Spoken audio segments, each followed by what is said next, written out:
राघव राजा राम पतित पावन सीताराम। यदि यह दुष्ट नित्य ही भोजन करेगा तो सारा संसार उजाड़ देगा। इससे सरस्वती का आवाहन कर उसकी बुद्धि को फेर दिया और उसने 6 मास की नींद मांगी। तब ब्रह्मा जी विभीषण के पास गए और हे पुत्र वर मांगो। उनसे का उन उसने मांगा कि भगवान के चरण कमल में मेरा अनुराग बना रहे। इस प्रकार उन सबको वर देकर ब्रह्मा जी अपने लोक को चले गए और इधर रावण दी भी अपने घर चले आए। उसी समय मय दानव की कन्या जो परम सुंदरी मनोदरी उसे मंदोदरी थी, उसे मय दानव ने लाकर रावण को दिया। जो रावण की मुख्य रानी हुई, तब ऐसी अच्छी स्त्री को पाकर रावण बड़ा खुश हुआ। फिर जाकर दोनों भाइयों का विवाह किया। समुद्र के बीच में चित्रकूट नामक पर्वत पर ब्रह्मा जी का बनाया हुआ एक बहुत बड़ा किला था। उसमें मय दानव ने फिर स्वर्ण मणियों की अनेक भवन बना लिए। तब जैसे भोगावती पुरी के सर्प कुल का वास है, जैसे अमरावती के शक्र इंद्र का निवास है, उससे भी अधिक सुंदर गढ़ जो कि लंका के नाम से जगत में विख्यात था। उस स्वर्ण मंडित किले के चारों ओर समुद्र सी अत्यंत गंभीर खाई थी। दृष्टापूर्वक मणियों से खचित कोट था। बनाव का वर्णन नहीं किया जा सकता।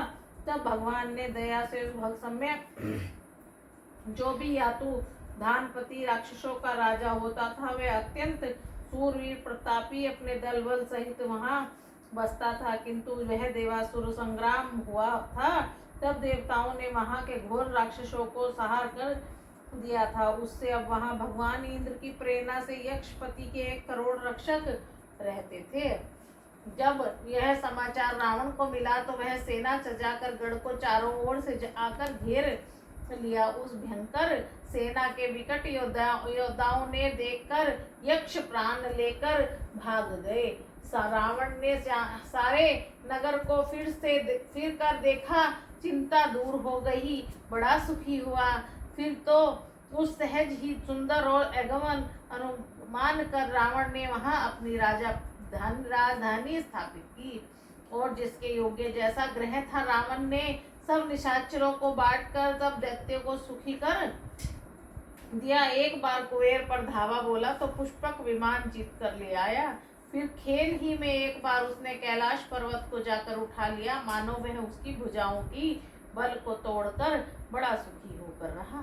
फिर तो सुखदा संपत्ता और पुत्र तथा सहायकों को सहित उसकी सेना विजय प्रताप बल बुद्धि और बड़ाई नवीन नवीन प्रकार के ऐसे बढ़ने लगी, जैसे लाभ पर लाभ होने से लालच बढ़ता चला जाता है। उसने कुंभकर्ण जैसी महाबली भाई था, तो जिसके समान वीर संसार में कोई नहीं था। वह मदिरा पीकर 6 महीने सोता और 6 महीने जागता, तो त्रैलोक्य त्रसित हो जाता। यदि वह प्रतिदिन भोजन करता तो सारा संसार शीघ्र ही चौपट हो जाता।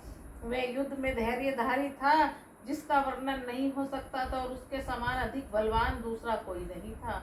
मेघनाद उसका ज्येष्ठ पुत्र था और संसार के वीरों में गयमन था, जिसके सामने युद्ध में कोई नहीं खड़ा हो सकता था। तथा इंद्रलोक में जिसके भय से भगदड़ मची रहती थी और कुमुख अंकंपन वज्र दंतु धूम्रकेतु और अतिकाहे ऐसे एक से एक बड़े योद्धा थे कि अकेले संसार को जीत सके। वे सभी काम रूप मायावी थे, जिनके हृदय में स्वप्न में भी दया ममता का आभास नहीं था। एक समय रावण अपनी सभा में बैठा था और उसने अपनी असंख्य परिवार को देखा, जिनमें से जन परिजन और नाती पोतों का वह अगणित निशाचरी समूह था, जिसकी कौन गणना कर पावेगा। ऐसी सेना को देखकर स्वाभाविक अभिमानी रावण क्रोध और अहंकार युक्त वाणी से बोला, हे सब निशाचरों के युद्ध, तुम सब लोग सुनो। हमारे शत्रु देवतागण हैं, जो युद्ध में सामने लड़ने आते हैं ही नहीं, वो शत्रु को बलवान देखकर भाग जाते हैं। उनका मरना एक उपाय से भी हो सकता है।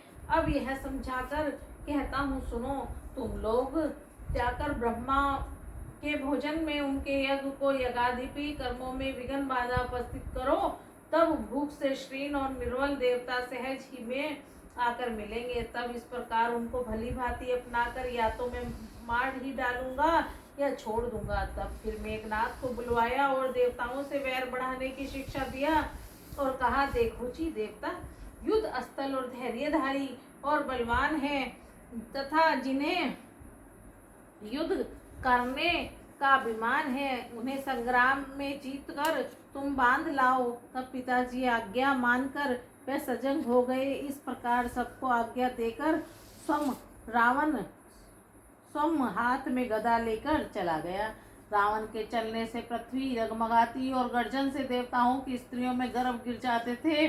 रावण को क्रोध युक्त आते सुन देवताओं के सुमेरु गिरी पर्वत को खोहो का आश्रय लिया। इधर रावण दिक्पालों के लोक में गया तो वहां बिल्कुल सब सुनसान पाया। तब वे बार बार घोर गर्जन करके देवताओं को ललकार कर गादी देने लगा। रावण युद्ध के लिए मद्दानव और संसार को छोड़ने लगा, किंतु कोई अपने समान योद्धा न मिला। सूर्य, चंद्रमा, वायुदेव, काल, अग्नि और यमराज आदि सभी उसके अधिकार में थे। वह किन्नर, सिद्धजन, मनुष्य, देवता और वासुकी आदि सबके मार्ग में हट करके पड़ा। ब्रह्मादि सृष्टि से जहाँ तक शरीरधारी स्त्री पुरुष थे, सब रावण के वशवर्ती हो गए। सब भयभीत हो आज्ञा मानते और नित्य ही आकर उनके चरणों में विनीत हो प्रणाम करते थे। इस प्रकार अपनी भुजा के बल से उसने संसार को अपने अधीन कर लिया। फिर तो वह मंडलिक रावण उससे मंत्र से अथवा उसके विचारों द्वारा पृथ्वी का राज्य करने लगा। फिर तो उसने देवता, यक्ष, मनुष्य, गंधर्व, किन्नर और नागों की कन्याओं में बरबस उसने बाहुबल में जीतकर सुंदर श्रेष्ठ स्त्रियों में विवाह किया। इंद्रजीत ने उससे जो कुछ कहा था वह सारा कार्य मानो उसने पहले ही कर दिया था। उसके पूर्व रावण ने जिसको जैसी आज्ञा दी थी उसका चरित्र सुनो कि क्या किया। वे देखने के भयानक और पापी थे। सब निशाचरों का झुंड देवताओं को कष्ट देने वाला था। इस प्रकार राक्षस उपद्रव करते और नाना रूप धारण कर अनेक प्रकार की माया करते थे। जिस प्रकार से धर्म निर्मूल हो जावे, वे सभी वेद के प्रतिकूल आचरण करते थे। जिस देश में गो ब्राह्मणों को पाते उस नगर, ग्राम और पुर में आग लगा देते। उनके इस उपद्रव से शुभाचरण कहीं नहीं होते पता था, और कोई भी वेद, पुराण और गुरु के नहीं मानता था। न ही कोई भगवत गति, न ही कोई यज्ञ, जप और दान में होते, और न कोई वेद पुराण में पाता था। वेद प्राणी सुनने पाता था। जहाँ कहीं रावण सुनता कि यहाँ जप, रोग, वैराग्य और तप का यज्ञ का भाग दिया जाता है, वहाँ के लिए वह आप ही उठ दौड़ता था। कोई रहने न पाता और सबको पकड़कर नष्ट कर देता। ग्रंथकार कहते कि संसार में ऐसा भ्रष्टाचार हुआ कि धर्म कभी कानों में सुनाई नहीं पड़ता था। जो वेद पुराण कहता था उसके रावण बहुत प्रकार के दंड देता और देश से निकाल देता। वे चोर, महादुष्ट, राक्षस, अनीति, दुराचार करते थे, जो वर्णन करते नहीं बनता। हिंसा पर उनका अत्यंत प्रेम था, तब उनके पापों का क्या आनंद था। अनेक चोर, जुआड़ी और दुष्ट बढ़ गए और लंपट और पराय धन और पर स्त्री को ग्रहण करने वाले थे। माता पिता और देवताओं को न मानने वाले वे साधुओं ने अपनी सेवा करवाते थे। श्री महादेव जी के कहने पर भवानी जिनका नाम आचरण करने हो, उन पापियों के राक्षसों का समान जानो। तब धर्म को अत्यंत हानि देखकर पृथ्वी परम भयभीत और व्याकुल हो गई। पहाड़, नदी और समुद्र का भी भार मुझे वैसा नहीं था जैसा कि एक देवद्रोही मुझे बोझ के समान है। सब धर्मों पर विपरीत देखती, किंतु रावण के भय से वह कह न सकती थी। तब हृदय में विचार कामधेनु का रूप धारण कर पृथ्वी वहां गई जहां मुनियों सहित देवगण रहते थे। उनको रो रो कर अपना दुख सुनाया और कहा कि किसी से भी कार्य नहीं होता है। तब मुनियों और गंधर्व सहित मिलकर सब देवता पितामह ब्रह्मा जी के लोक को गए। साथ में वे गोरूप विचारी पृथ्वी माता भी परम डरी हुई थी। व्याकुल और शोकित होकर भी तब ब्रह्मा जी ने अनुमान के द्वारा यह सब जानकर अपने हृदय में विचार कर कहा, हे पृथ्वी, मेरा कुछ भी वंश नहीं है। तू जिसकी दासी है वह अविनाशी भगवान विष्णु हमारे और तुम्हारे भी सहायक हैं। सियावर राम जय जय राम, मेरे प्रभु राम जय सिया राम। मेरे मन बस जाओ सीता राम, मेरे दुख दूर करो भगवान। बोल मेरे भगवान तेरी सदा ही जय।